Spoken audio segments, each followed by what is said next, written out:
Thanks for stopping by the Being Beautifully Honest podcast and channel. Thanks for being here, being subbed. If you're not, hit the button. And if you're listening on YouTube, hit the like. It's like walking in the room and hitting that light switch. Let's brighten up the place and get into the real of reality TV.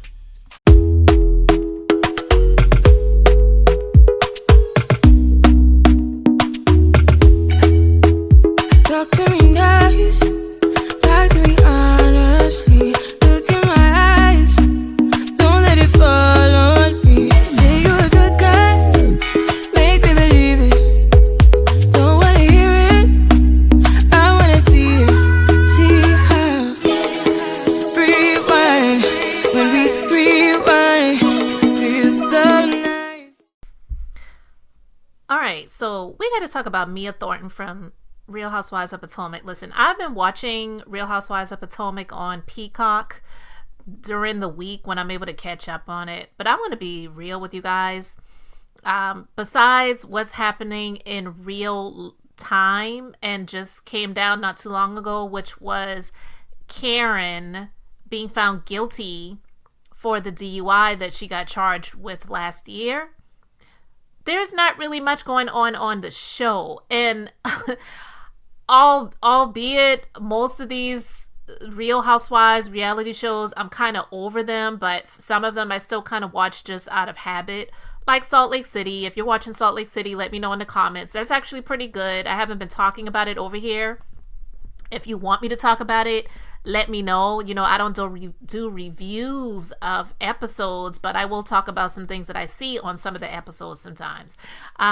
You know, the Housewives of Potomac, yeah, I've been watching it. Married to Medicine, of course, but and I even watched Orange County last the most recent season, and I fell off from that for a while. But it's just the constant meeting up to talk about this, talk about that, going on trips, going, you know, on these, you know, these different places. And it's just, honestly, it's just all so superficial. And because I have so much real life stuff going on in my life, I mean, I look at it like it's just so stupid, but it just is what it is. It's the formula and the format of the show.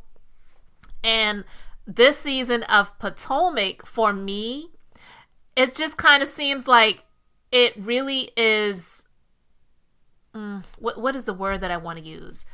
It just seems like it's really played up for, it's all about just going on trips and playing games and, you know, and I don't know. I'm all for a good time and having fun and whatever. But Karen hasn't really been a real forthright about what she was going through during the process of filming.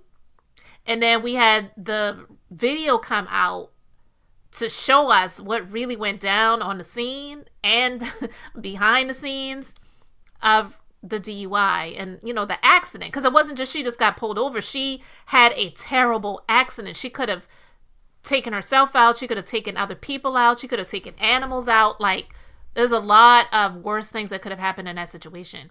So with all that being said, what has happened so far on Real Housewives of Potomac, they went on a trip. They celebrated Wendy's birthday on a trip. They went to North Carolina to the lake house.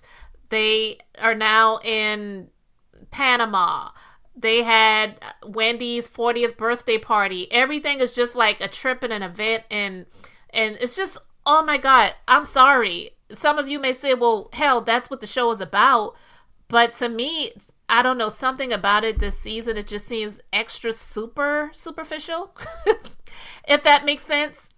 Because now you've got Giselle and Wendy getting along and, you know, trying to act like somewhat like besties is fake. I'm sorry. I'm not saying that I want them to be fighting each other, pulling each other's weave out, but I'm just saying, to me, it's just something about it. I can't really put my finger on it. I'm trying to explain it. But if you understand what I'm trying to get to, you can let me know in the comments, because it's just something about it to me. It's just seeming really forced. But I'm saying all of that right now just to say, you had Mia parading her boyfriend, Ink, all over social media, doing all of the different photo shoots and all of the things that they were doing. And then the last part of the last season, they talked about it. And then on the reunion, they talked about it. And then now he's on this season of the show on a few episodes. And, she's talking about how horrible things have been in the marriage and Gordon with his mental health and just all of the things that are going on. She needs to be able to be happy, and Ink brings her happiness and joy, and she still will always love Gordon and is the father of their children, but she doesn't want to be with him anymore, right? And now they posted up on New Year's Eve, and she is pretty much like announcing that she and Ink have broken up, and posted New Year, New Beginnings. Cheers to living life to the fullest. Hashtag mom and dad. Hashtag New Year's Eve 2025. But if things were so terrible, then why are you back with him trying to make it work? You don't have to be with him to co-parent, right? So is it the fact that she's back with Gordon because he's back with the joint chiropractic working on people's backs? Now, I know he doesn't do the work in there, but the monetary interest is back, where before she was complaining about how they've been struggling and down bad. And now it's being reported that he is back with the joint chiropractic. He's back in the fold. So now, is it because he's back in the fold, she's allowing him to get back in her folds?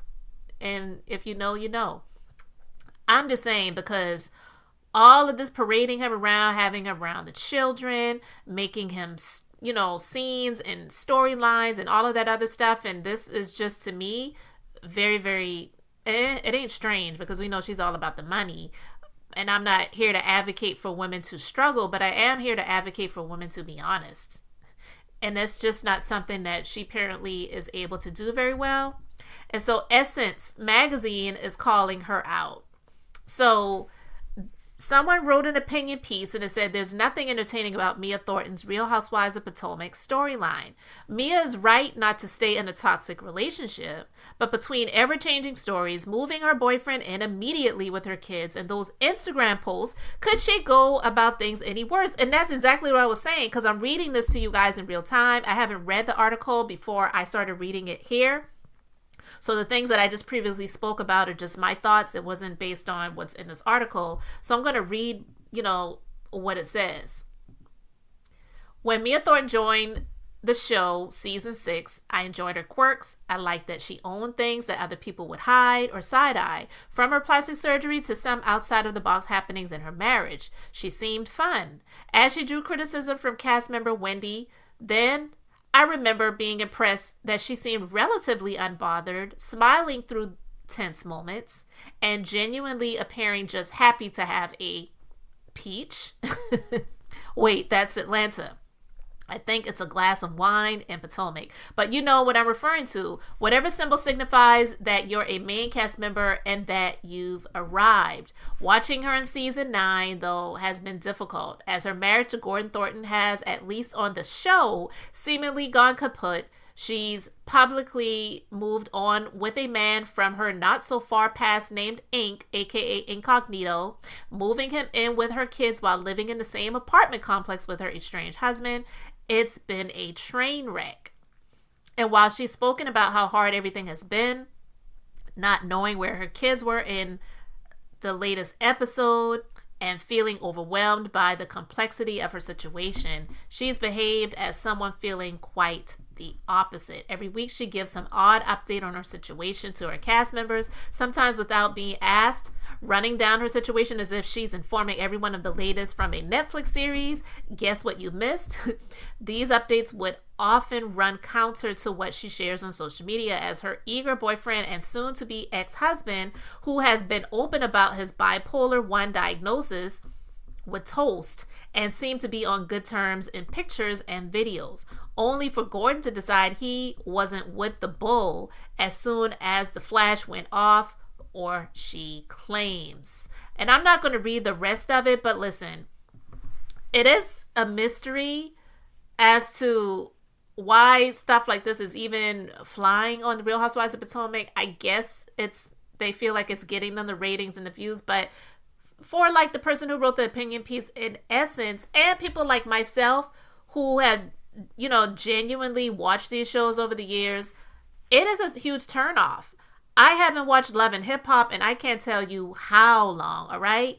But to me, it's almost like I'm watching Love and Hip Hop Potomac, not the Real Housewives of Potomac. And even the term housewives these days is just so played out because, again, you don't have to be even a wife, let alone a housewife, to be on the show or these franchises. But I'm kind of over it.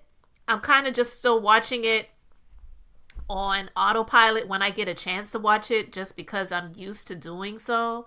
But it's not doing it for me. And I'm not even one of those people that are like, oh, there ain't enough drama, they need to do I do believe that it should be real, and there's just a lot of production and there's just a lot of fakeness, and that is a huge turnoff for me. But I wanted to talk about it, guys, because yeah, it's seeming that she's back with Gordon because he allegedly is back with the joint. So they're back in business, and so now she's ready to get down to business and say, okay, Ink, I'm good on you right now. Or is it possible that she and Ink are still dealing with each other behind the scenes, and just for the sake of pleasing Gordon, saying that, yeah, we're done, so we're not together anymore, we've decided to call it quits, we'll still remain friends, and I'll always have a place for him, in my heart, but I love you, baby. I want to make this thing work. Let's just continue out in this marriage. Because let's be clear, Gordon is a man of a certain age. There is no guarantee, who's going to live to see tomorrow. It doesn't matter how old you are. I get that. But the likelihood of Gordon outlasting Mia is definitely there. So, yeah, why would she get rid of the marriage when I'm quite sure she has made sure that it is in the last will and testament that whatever financially he has, she would gain. So yeah, why would she get rid of that? Why would she, especially if he's back with joint? So I want to know what you guys think about this, because again, like I said, Real Housewives of Potomac for me is just like and with Mia and all of these things that she has going on, showcasing and parading Ink around social media, and now New Year's Eve she's back with Gordon and announcing that she and Ink are broken up, and then now it's being said that allegedly Gordon is back with joint. I am just like, oh Lord. I don't think the reunion for this season has aired yet, or not aired, filmed yet, so we'll see what happens. But yeah, I wanted to talk about that and get your thoughts, so you let me know what you think. Thanks for being here, liking, and subscribing. I'm Beth, just being beautifully honest. So until next time, I wanted to keep it brief, beautiful, and now I'm going to say bye.